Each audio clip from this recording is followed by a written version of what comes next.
admirons notre Hervé dans sa version de The Revolution of Darkness.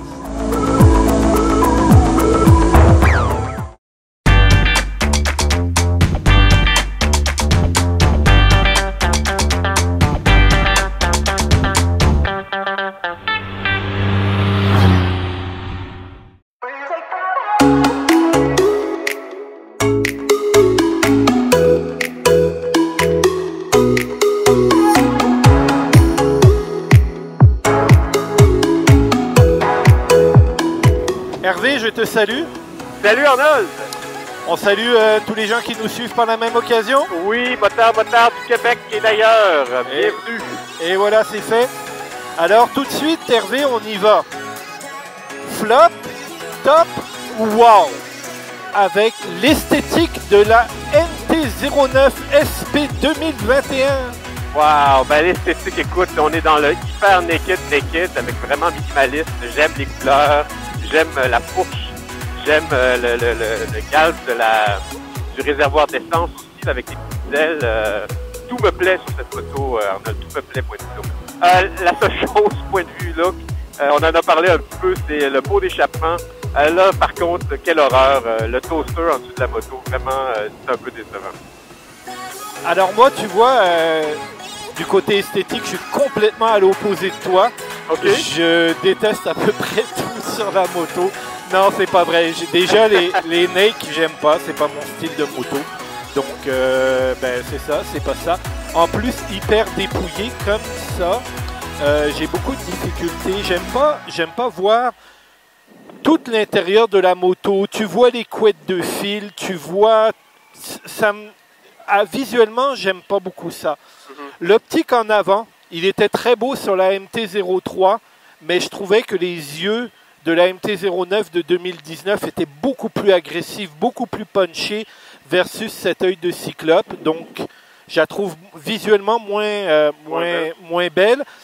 Par exemple, les écopes pour l'admission d'air de la boîte à air, eux autres sont très très belles. Ouais. C'est très bien fait. Le swing arm en arrière, aluminium brossé, très joli. Et pour ton pot d'échappement, ouais. Tu te souviens quand on est allé chercher la moto, le représentant de Yamaha nous disait que ça contribuait à la finesse de la ligne. Et ça, c'est tout à fait vrai. Je suis vraiment en accord avec ça. Mais je continue à dire qu'il pourrait être beaucoup mieux intégré, qu'on aurait pu lui donner un fini qui soit beaucoup plus beau esthétiquement. Et puis l'intégration de certaines petites choses sont très réussies, comme les réservoirs de liquide qui sont fumés, mais le klaxon, lui, est en plein milieu de la moto. Ouais. On se demande qu'est-ce qu'il fait là.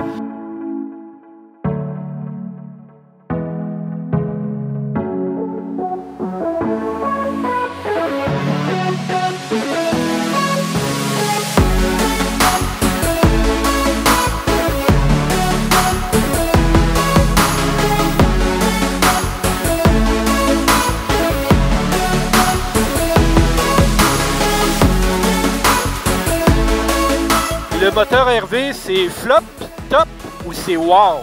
Le moteur, Arnold, c'est wow! Alors, c'est le fameux CP3 de Yamaha qui est refait cette année, donc avec certaines améliorations. Pour t'en donner mon impression, parce que j'ai quand même un modèle 2016 dans mon XSR, c'est qu'il est super smooth, comme on dit ici. La poignée des gaz, c'est un moteur qui est très puissant, mais qui n'est pas trop impressionnant.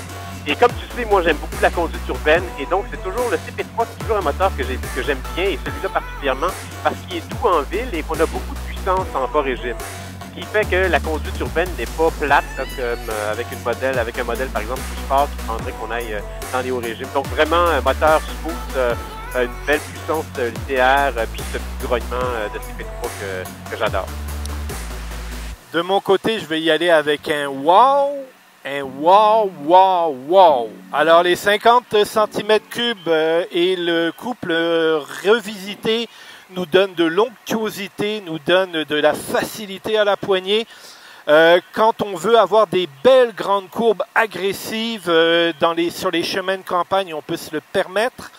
Elle nous donne cette facilité-là. Si en première, on veut taquiner de la roue avant, la réponse est instantanée. Le CP3 revisité, c'est plus qu'un top, c'est un wow de malade. Sérieux, on est vraiment dans le gros... c'est du lourd, comme ils disent les Français.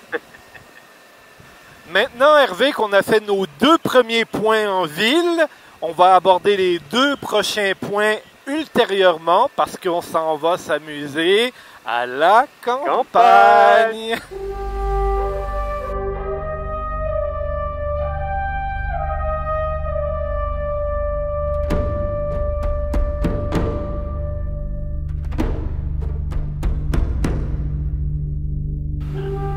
La campagne, mon Hervé, mon terrain de jeu. Ah, la merveilleuse odeur de purin.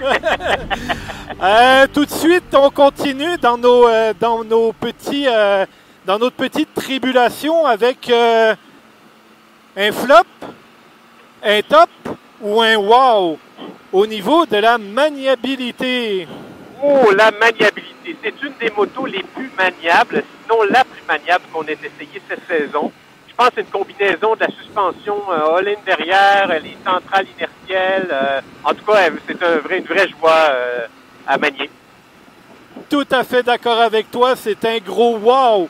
Ça se manipule, c'est intuitif. La suspension réglée d'usine te permet tout de suite d'utiliser les possibilités de la machine. Et ça, c'est vraiment plaisant. Ensuite de ça, toujours la même chose, c'est bof. C'est top ou c'est wow, c'est l'espace à bord, le confort, la selle, ces choses-là. Écoute, l'espace à bord, c'est sûr qu'on a un naked sportif, donc l'espace au niveau des jambes est un petit peu réduit, mais c'est vraiment très confortable. La selle aussi de la MT-09 SP, puis je pense que de la MT-09 aussi, est quand même assez large. Fait que c'est pas le plus confortable des sièges, mais sa largeur fait qu'il est plus confortable que certains sports sur lesquels je me suis assis. Puis en même temps, le guidon est quand même assez étroit. Donc moi, en tout cas, pas mal de place à bord, une belle position de conduite, juste assez engagé, mais pas trop. Je te dirais un top. Un top. Les Komodo, comment t'as trouvé le cadran, le cluster en avant? Les Komodo, écoute, surtout en sortant de notre revue du Tracer, je pense que d'abord, j'aime mieux la centrale unique dans le milieu. Les Komodo sont les mêmes que sur le Tracer, donc on s'y repère assez facilement. Le seul truc que moi j'aime moins, c'est cette petite roulette où il chercher des trucs. Un petit peu plus ésotérique, là, aller chercher, là, c'est un petit peu plus difficile, mais de façon générale, très très bien. Donc j'ai vu un top là-dessus. Un top là-dessus, et moi aussi j'irai avec un top pour l'espace à bord, sauf bien sûr pour la personne qui vous accompagnera dans la vie, s'il vous plaît, ne soyez personne en arrière de cette moto. Et puis pour le reste, oui, vraiment, le cadran est vraiment mieux, moi je trouve, que sur la T9. Les Komodo sont bien placés. Moi, j'ai pas de problème avec la roulette. J'ai pas de problème à me promener dans les menus non plus. Les rétroviseurs sont très bien. On voit bien en arrière. Malgré que c'est une moto compacte, on a vraiment un gros plaisir. Le réservoir, la selle, tout ça nous amène à jouer avec la moto. Donc, habitabilité, c'est un gros top.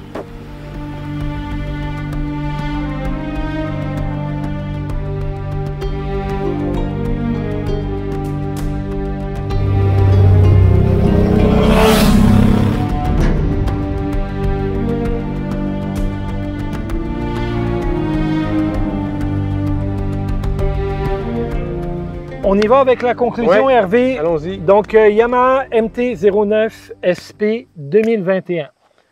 Pour moi, c'est par rapport à la 2019 un package beaucoup plus intéressant. Ouais.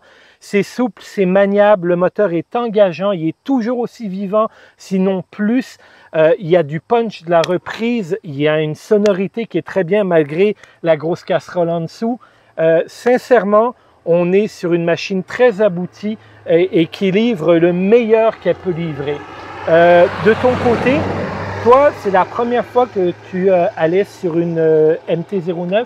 Oui, c'était une des motos que j'avais repérées depuis tout le début. C'est la première fois que je l'ai essayé, puis là, on a eu le bonheur d'avoir le modèle SP. Effectivement, c'est d'abord le moteur, le CP3 que j'ai déjà dans ma XSR, mais qui est plus sophistiqué maintenant. Poignée des gaz qui est beaucoup plus douce. Ces motos-là avaient la réputation d'être un peu nerveuses. Donc, vraiment plus sophistiqué. Les lignes de la moto sont superbes, c'est sportif.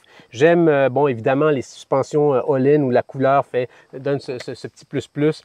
Donc, vraiment une moto super. Moi, j'ai adoré. T'as adoré, hein? Ouais, on a eu du plaisir. Beaucoup. Ce qui est le fun, c'est qu'on va avoir encore plus de plaisir parce qu'après ça, là, on s'en va rouler. Mais là, maintenant, c'est le temps d'aller la classer dans ton garage virtuel. On va juste rappeler aux gens, c'était quoi la règle de ce garage-là? L'idée du garage, c'est si j'avais une moto à acheter, j'ai une moto qui doit donc être polyvalente puis s'adapter à ce que moi j'en fais comme utilisation. Bien sûr, quel est le top des motos qu'on aura essayé cette saison? On espère que ça va être celle que j'ai achetée puisque j'ai quand même un investissement là-dedans, mais l'objectif, c'est un peu peut-être de la déclasser en essayant d'autres motos. Alors là, roulement de tambour, il va nous dire où la Yamaha MT-09 SP 2021 se classe. Alors, en fait, de ma classification, je dois dire que la MT-09 SP 2021 prend la palme. Et donc, elle a délogé, donc je dirais, donc c'est celle-là en deuxième, la Tracer, troisième, la XSR, et la quatrième, c'est la CBR 1000. Et la raison pour laquelle elle prend la palme, j'avais pris la Tracer la dernière fois parce que elle avait son kit de touring. Et moi qui commence un petit peu à faire d'un petit peu plus de distance, je m'étais dit, ça va la rendre polyvalente, on enlève les valises, puis c'est une moto pour faire du navettage. Sinon, on peut faire un peu de tourisme avec.